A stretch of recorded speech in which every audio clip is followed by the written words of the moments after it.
সুন্দরবন শুধু গাছ আর নদীর নাম নয়, পদ্মা, মেঘনা ও ব্রহ্মপুত্রের অববাহিকায় গড়ে ওঠা সুন্দরবন শুধু একটি বন্যভূমি নয়, এটি বাংলাদেশের প্রাণ এবং বাংলাদেশের নিঃশ্বাস। কুয়াশা আর বিশ্বাসের গভীর সুর যেখানে মিশে গেছে। সুন্দরবন যেন এক চিরকালীন রহস্যের নাম। আলিয়ার আলো, বনবিবির আশীর্বাদ, বাউলির মন্ত্র, নেটি ধোপানির ছায়া আর হারিয়ে যাওয়া মানুষের শহর, সব মিলিয়ে এই বন কেবল প্রাকৃতিক নয়, এটি এক জাদুকরী অভিজ্ঞতা। এ যেন প্রকৃতির লেখা এক মহাকাব্য, যার প্রতিটি পাতায় রহস্য, বিশ্বাস আর ইতিহাসের গন্ধ মিশে আছে। খুলনা, বাগেরহাট, সাতক্ষীরা পেরিয়ে ছড়িয়ে পড়েছে ভারতের 24 পরগনায়। এটি এমন এক বন যেখানে প্রতিটি গাছ, প্রতিটি নদী যেন এক একটি প্রাণ। আয়তনে প্রায় ৯,৫০০ বর্গ কিলোমিটারের এই অরণ্য শুধু বিশাল নয়, বরং এটি জীবন্ত। ইউনেস্কো ১৯৯৭ সালে একে বিশ্ব ঐতিহ্য হিসাবে ঘোষণা করলেও যুগ যুগ ধরে এই বনই ছিল আমাদের সংস্কৃতি আর সাহসের প্রতীক হয়ে। আজকে আমরা জেনে নিব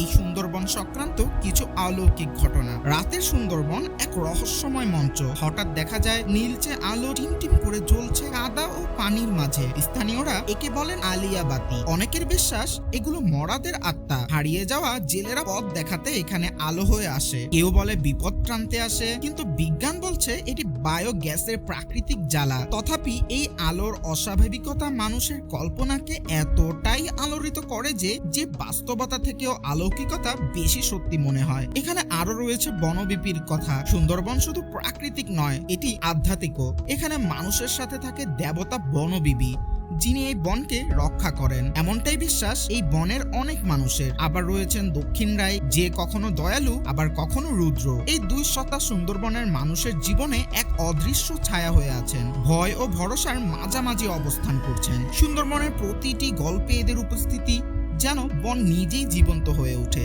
আরো আছে বাউলির কথা, যেমন বনে বাঘের ভয় চিরন্তন, এটা আমরা সবাই জানি, কিন্তু কিছু মানুষ আছে যারা মনে করে যে তারা বাঘ সামলাতে জানে। এদেরকে বাউলি বা টিগার চার্মার বলা হয়। মুখে মন্ত্র, চোখে আয়না বাঁধা, আর মনে তাদের রয়েছে গভীর বিশ্বাস। তারা বাঘের চোখের দিকে তাকিয়ে তাকে থামাতে পারে। যদিও আজকের বিজ্ঞান এসবকে কুসংস্কার বলে উড়িয়ে দেয়, তবুও সুন্দরবনের বুকে যখন হাঁটে একা একা কোনো মোয়াল, তখন তার সঙ্গে যদি একজন বাউলি থাকে, সাহসটা যেন সেই মোয়ালের একটু বেশিই লাগে। এখানে আরো রয়েছে নেটি ধোপানির কথা। যেমন সুন্দরবনে একটি পুরনো ধ্বংসস্তূপ রয়েছে যার নাম নেটি ধোপানি। স্থানীয় জনশ্রুতি বলে একদা এখানে বাস করত এক রাজা আর রানী। হঠাৎ এক রাতে পুরো গ্রাম হারিয়ে যায় জঙ্গলে। সেই জায়গায় আজও বাতাস কাঁপে, গাছের পাতায় ফিস ফিস করে শব্দ হয়। মানুষ বলে রাত গভীর হলে এখানে কেউ থাকে না, অথচ কারো না কারো নিঃশ্বাস ঠিকই শোনা যায়। প্রাচীন পাথরের গায়ে লেখা অদ্ভুত ভাষা, নদীর তোড়ে বেরিয়ে আসা দেয়াল, সব মিলিয়ে এ যেন বনভূমির ভেতরে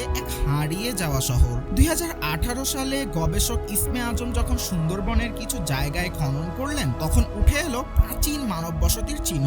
খেজুর দানা, আড়ঙ্গা পাশিয়া, শেখের টেক, এসব জায়গায় পাওয়া গিয়েছে ইটের প্রাচীর, কাচের টুকরো ও পোড়ামাটির হাড়ি। কেউ বলেন এগুলো হাজার বছরের পুরনো, কেউ আবার বলেন এগুলো কোনো হারিয়ে যাওয়া সভ্যতার প্রমাণ। সুন্দরবন আজ যেন শুধু একটি বন নয়, এটি এক জীবন্ত জাদুঘর। এখানে আরো শোনা যায় কুমির ব্রতর কথা। সুন্দরবনে কুমির আছে, কিন্তু তার থেকেও বড় কথা, কুমির নিয়ে ভয় আর বিশ্বাসের গল্প রয়েছে। এখানকার নারীরা কুমির ব্রত পালন করে। তারা বিশ্বাস করে এতে কুমিরের আক্রমণ থেকে রক্ষা পাওয়া যায়। আবার বাঘের ভয়ে লোকেরা নির্দিষ্ট দিনে জঙ্গলে যায় না। কেউ আবার শুকরের মাংস খায় না, কেউ সুদে টাকা নেয় না, যাতে বাঘ আক্রমণ না করে এই বিশ্বাসে। বিজ্ঞান যতই এগিয়ে যাক, সুন্দরবনের জীবনযাত্রা যেন চলে বিশ্বাস আর অভিজ্ঞতার এক অদ্ভুত সীমানায়।